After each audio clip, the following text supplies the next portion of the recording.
If you think about conflict and you think about everyday violence in countries that you wouldn't maybe consider conflict or post-conflict, is that something that you take into consideration as well, or is there a certain threshold that a country has to cross in order to be considered a conflict country?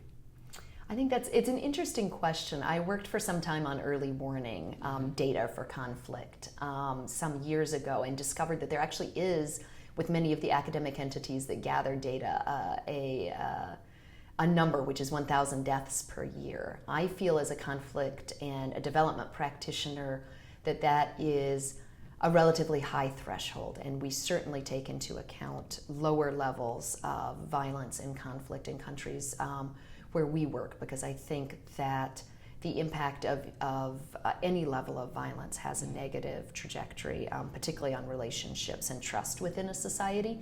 So we look at that, and I think it raises another really interesting issue, which is, what are we talking about when we're talking about conflict? Yeah. Is it just political conflict between armed groups, one of whom may be affiliated with the government? Are you talking about gang violence in Mexico or narco trafficking in West Africa? Transnational criminality, violent extremist movements. So the definition question can get challenging in this sector. Yeah, and then I guess that also sort of bleeds into the different phases of conflict. How do you see those phases? Are they defined differently among different development professionals, or is there sort of a set definition of the different phases of conflict and then post-conflict? I think there's a lot of consensus around the different phases. Most folks think about either a steady state or a stable situation, and then pre-conflict, when you're starting to see some of the warning signs that there may be issues, maybe an escalation in the use of violent or hate-based language in the media, small skirmishes, things like that, and then that escalates up into a full crisis mode. And then traditionally, at least the way I was taught about conflict when I studied it, is then you start to come down the far side of that curve as you move into a post-conflict situation, and ideally back then into a stable state. But what I've come to realize over all the work I've done, particularly again to bring up South Sudan as a country that jumps out at me, is that many people argue you can't think about it as something that starts and stops, but instead it is a circle, and you keep going around. And I think that one of the realities we're dealing with, especially over the last 10 years, is the fact that most of the conflicts we're seeing are not new. They're recurrence of old conflicts that haven't been, I guess, adequately returned or stabilized post-conflict. So we see that cycle continuing.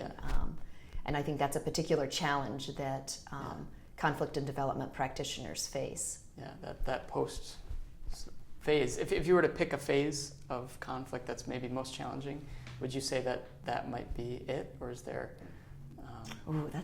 That's a draw. Post-conflict certainly is, because particularly how you maintain adequate attention and funding to a conflict once it's over that initial post-conflict period, to continue to lay down those investments that you need to really stabilize a country. If you imagine what violent conflict does, both in terms of detriment to the government, to institutions, as well as to social fabric and just trust among people, it's enormous. And that's not something that's remedied in 2 to 5 years. It takes a longer term, steady investment. But the other piece, and the reason I have a hard time answering that question, is I think prevention is also very challenging. If we could actually prevent outbreaks of violence as development professionals, the impact we would have on a country's overall development trajectory would be huge. I think I always think about Paul Collier, who said that it's, according to his calculations, about $64 billion per conflict.